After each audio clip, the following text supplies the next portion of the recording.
thanks for making it to another episode on how to become a realtor. And I believe there's value in every single episode, but this one is the one to top it all off.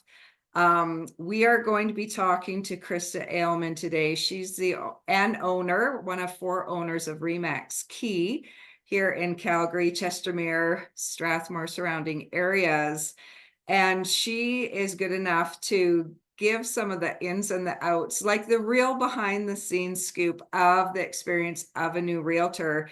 And I'm calling this episode Mistakes That New Agents Make. And I don't want you to make any mistakes, but we see this all the time. And so, Christa, welcome. How are you today? I'm great. Thank you. How are you? I'm good, and I'm excited to get this information out there. These are the kinds of things we talk about kind of behind the scenes in the brokerage and that you share at the meetings to help your agents. And I just really appreciate your insight on this and also your kindness to other agents, when they're not in your brokerage and you're really having to train them when you're not their broker. And I know this happens all the time. So let's talk about the things that you're seeing. And, everyone watching this won't be in our area. They might be at who knows what brokerage. So let's get started with some of the mistakes that new agents make. Your thoughts on it, and maybe just a smidge of your own history, Christa, for those who don't know you. Yeah, for sure. So my name is Christa Aleman. I live in Strathmore, Alberta. I've been involved in real estate, dabbled in personal, and my husband and I acquired some rental properties. We've grown that for the last 25 years. We've got experience in building, renovating, the list kind of goes on, acreage development, etc. So when my youngest went to school full time, that's when I decided it was time to get licensed and jumped right in. And I love every single thing about it. But immediately when I started, I realized that there was so little foresight that so many agents put into the fact that this is not a job, this is a business.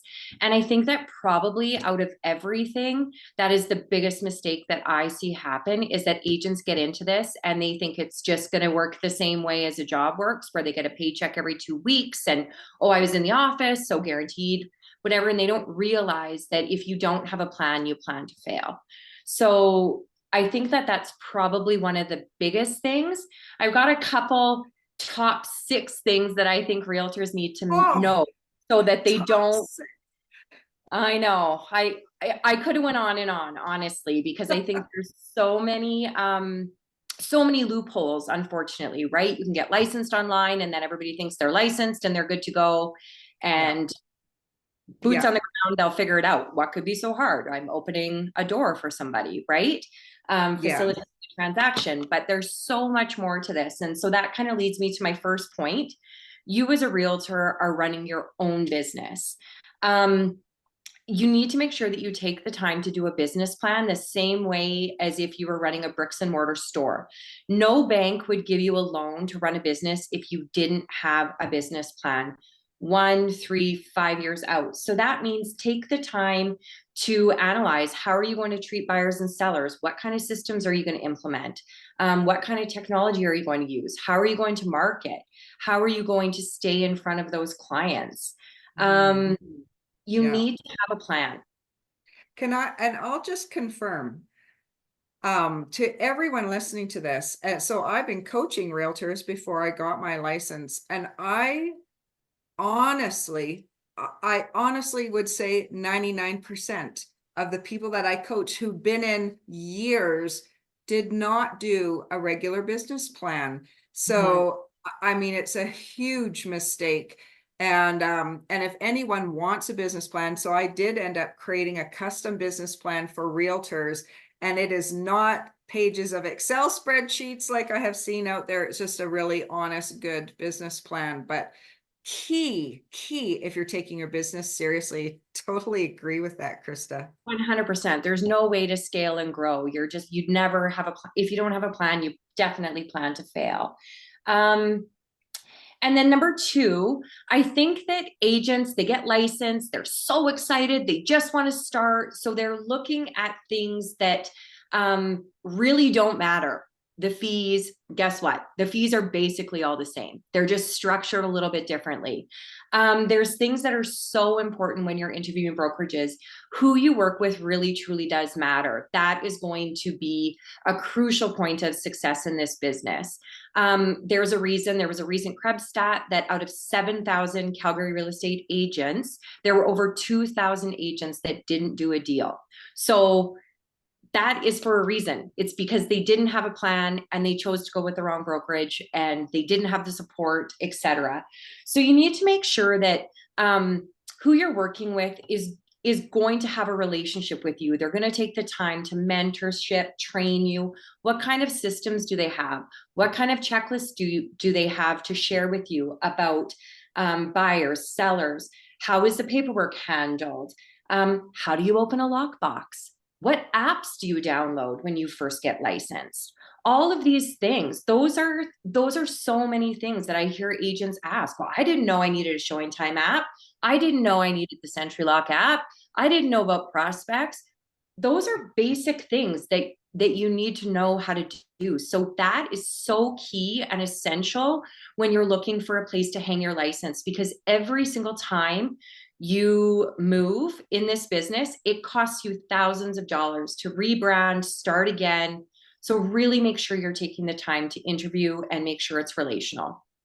And listen, I was a manager of training at a Keller Williams brokerage, and I loved that role. But I will say again, from behind the curtain, many managers and brokers are going to say, yes, we have a onboarding program, or yes, we have an initial training program. But I have been behind that curtain, and I can say, no, they don't. They for the most part are very reactive about those things you were just saying. How do you use a lockbox and the app to open up to get your keys? I haven't seen anyone in a good process. Like, you are training on that just about every week at your brokerage, and you're probably one of the most proactive group of brokers, owners who are taking care of those things. Usually what I see is that an agent is going to do a showing and then they realize they don't know how to do something, and that's when they have to go ask somebody. And so it's a lot of reactive training, not honestly proactive training with many brokerages. For sure. And as a new agent, you only know what you know. You don't know the questions that are going to come up until they do arise. So it's really important to make sure that you have a rapport with your manager, with your broker, with your owners, to find out who's going to be there to help you through that process. Because I will be the very first to tell you, it is not Groundhog Day in real estate. Every day is different. I don't care how long you've been in it. Especially right now, it's the wild, wild west. There's all sorts of things happening. So you really want to make sure that you have the systems, the support, and the policies and procedures in place to help you have a successful transaction. Everybody at the end of the day in this wants the deal to close at the end. So the more prepared and trained and supported you can be as an agent, I think is really important. Yeah. And then number three, I think another thing that agents don't realize they can ask. So yes, you go to a brokerage, you're interviewing, they're interviewing you, you're seeing if it's a match, if you like their systems, etc. Ask the questions about the conveyancing. How does it work? How does the broker check the paperwork? Who's doing what? How do you get paid? When do you expect a payout? Those are all questions that you need to ask and understand so that you can understand the process as you go back to your business plan and really look at the financial aspect of being a real estate agent. You get this huge commission. Then what do you do with, I shouldn't say huge all the time because sometimes they're not always huge, but you get a lovely commission. It doesn't matter the amount that it is. You need to make sure that you're allocating funds to go back if you're a listing agent to pay for your membership fees, your lock boxes, your pictures, marketing, etc. And then how are you going to pay for that next listing? So it's really important to make sure you know how to expect to get payment from the work that you've done. Yeah, and timely payment and experienced conveyancing staff who's got a good system that they're using too. Yeah. Right. How are they communicating with you? What point of the deal's been at? Has it been getting paid to the lawyers? You know, who's making sure that those phone call follow-ups are coming up? And another thing on that then too, I really think that lots of agents don't realize um, the important part that they have after they've got a firm deal. It is your responsibility to make sure that you're communicating still with your client's lawyers to find out how everything's going. Did the real property report get delivered on time? Is everything accepted? Is there any problems with the walkthrough? It's your job to set expectations with your buyers and your sellers throughout the whole process. And I think so often agents think they've got a firm deal, buyer or seller, and that's it. It's done. It was a one and done. And I think it's a huge mistake that client or agents make, sorry, where they think that that's the end of the process. That's not. A one and done agent is not going to grow and scale their business or be here for the long haul.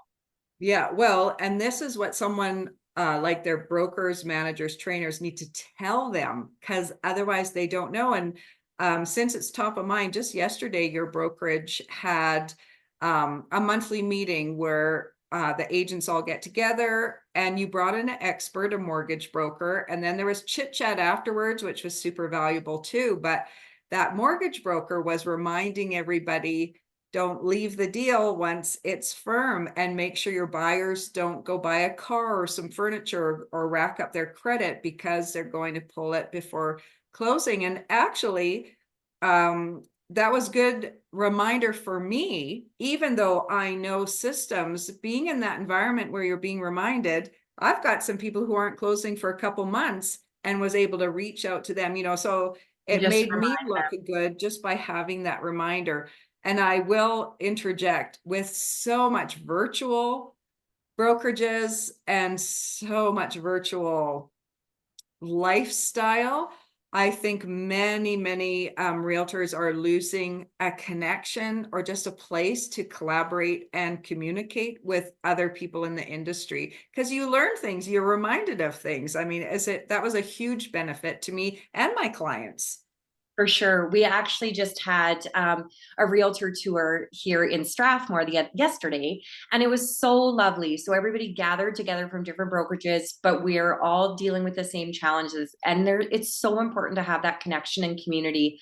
Um, I'm going to kind of sideline a little bit. Sorry, this is one other thing that I think agents really need to make sure. It's like a huge mistake and it's a huge pet peeve. You guys, being a real estate agent is a noble profession. Be professional. So if you can't take the time to reach out to the agent, if you're sending an offer, you've just emailed the agent the offer, you are not doing a good job for your client, your buyer client.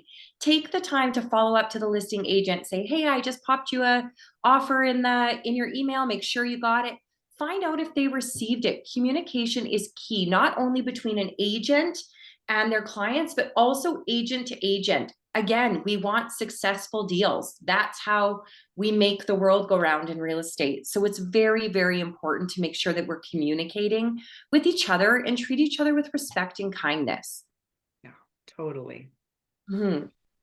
So the other thing I wanted to talk about is I think sometimes real estate agents get caught in the cycle that they think it's easy. This is so easy. This is an easy business. I'm going to make all this money.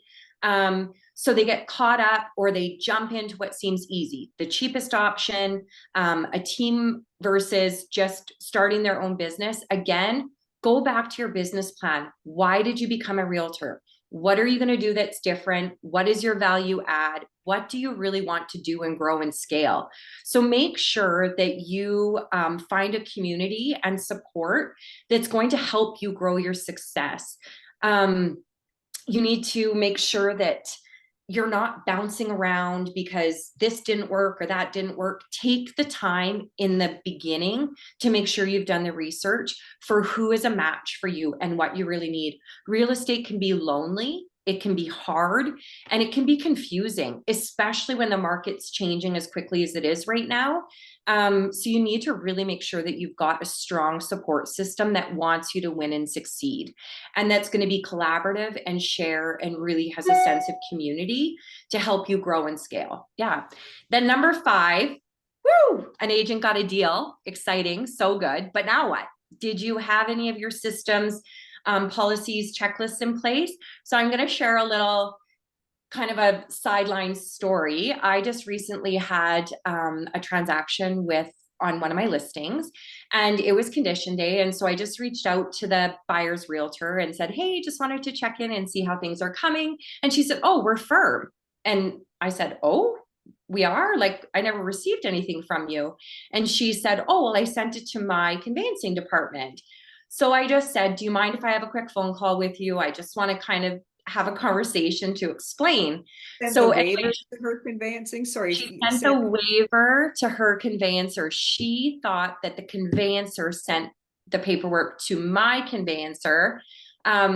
But if I wouldn't have been communicative with her, I never would have got it. I could, in this market, I could have just put the property back on the market and sold for more money.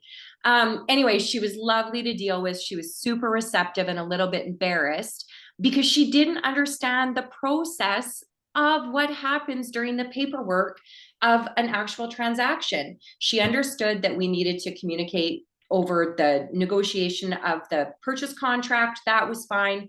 We negotiated over a couple other things with the home inspection. The amendments were all dealt with, but then when it actually came time to waiver time, she didn't know where to send that paperwork. She didn't have a checklist from her brokerage. Anyways, it's so important to make sure that you know, how do you deal with a buyer from start to finish? How do you deal with the seller from start to finish? What is your responsibility? It's so important. And I think that yeah. so many times balls are dropped. Yeah. I'll interject there too, because the very first realtor I worked with 20 years ago, regularly in our office, we would receive waivers that weren't filled out properly. Yes, people can get away with lazy paperwork, but the problem really is that they weren't ever shown how to waive a condition thoroughly and properly. And so maybe, years later, maybe you take training and a lawyer speaking and you go, oh, I've been doing it wrong this whole time, but it does happen. And a little embarrassing for them because it shows the other realtor, yeah, it is all part of your brand, and it shows the other realtor maybe you don't know exactly what you're doing. And so who's going to teach you that? It is the responsibility of the brokerage, the home that you're in, for them to take care of you. They're the ones who know, the leadership knows what's expected, and you're the one who's going to have to make sure that you're getting what you need. Absolutely. And that goes back to writing terms, conditions, etc. It's so important to make sure that you have somebody who can help you write up terms that are protecting your buyer or seller in the situation of holdbacks or anything like that. If there's things that need to be remedied or repaired, you want to make sure that you're acting in the best interest of your client on either side.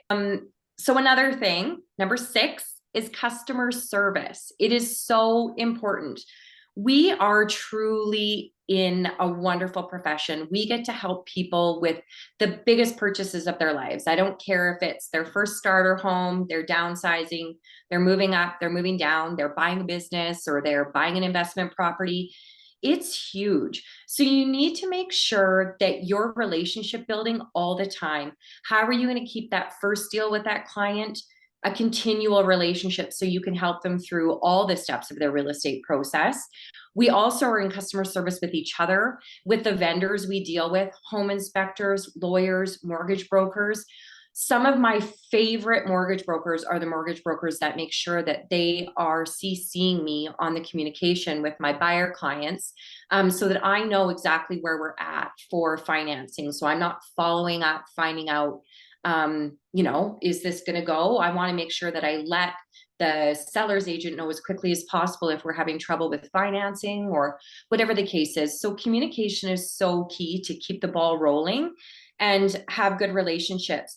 I also want to make sure that we talk about things in this crazy market. A new real estate agent, make sure you have a mentor, somebody to shadow, how to deal with multiple offers, how to deal with condo lock boxes. Realtors, I don't care if you're new or old or whatever, label your lock boxes, label your keys. This is so simple. I was showing in a building the other day, there was 12 realtor lock boxes, probably 6 of them were empty. Another probably 10 were not labeled. I had to open up a total of 6 lock boxes to locate the keys for the 3 units in that building that I wanted to show. And then it was Russian roulette to see which key was going to open what door and let me up to the floor. So take the extra time. You are a professional. Stickers are $0, even if you have to do it with a Sharpie. Write on your lockbox, please. It's so embarrassing when you've got clients and there's people coming in behind you, like the homeowners of the condo, and you're scrambling trying to figure out the keys. Yes, yes. Oh my gosh. And this is where realtors often feel like they could write a book Yes. after Oh my gosh. Yes. Yes. they've been in the business for a while. Yeah. Absolutely. And then managing client expectations, buyers and sellers. Not every property is going to go in competing offers as a listing agent. And when you're representing a buyer right now, you need to make sure you're managing your buyer's expectations and preparing them for what they're coming up against right now. Take the time to explain that it may take a couple offers before theirs gets to the table and is accepted. There's so many things. I could go on for hours about all the different things that we need to make sure that we're practicing and teaching and sharing and helping each other be the best we can be as professional realtors. Yeah. This is a big reason why I really enjoy the leadership at your brokerage. I think you ladies have taken what you wanted as new realtors and seasoned realtors and created that kind of brokerage that you wanted, because every brokerage is different. Everyone's run by somebody different and they run it in their own way. So, I mean, if you're in the Southern Alberta area, Remax Key is definitely here for you. Highly recommend. But whatever city or province that you're in, you do have the right to ask those questions and make sure you fit somewhere where they're going to train you on each step that you need to know. Not just say it, but prove it to you. What's your outline? Where's your onboarding? What can I expect? I believe when I started with Remax Key, your admin sent me an initial list. Maybe it was for that month, or maybe it was for the first quarter. I can't remember. And it outlined when training was on each subject. Yes. So that was one of the first things and it was practical. It's practical application. So I think that this is really important information for new agents, and to hear from someone like you that has this experience. Do you have any last closing stories or last things to say before we let people get on with their careers? That's really well said. That's true. Just always reach out, find somebody in your sphere. If it's not within your brokerage, find somebody you can connect to make sure that you are doing things right, and how to grow and scale your business. Find a coach, find a mentor. If you want to do this can be the best career, but if you don't have the support and leadership and mentorship, it can be really exhausting and the burnout can be very high. Yeah, definitely. Well, thank you very much. And thank you for listening. Pass the playlist along, the podcast, if you found value in it, because I know new and seasoned realtors will get a good dose of inspiration from this conversation today. So thank you, Christa, for being with us. Thank you so much. Cheers.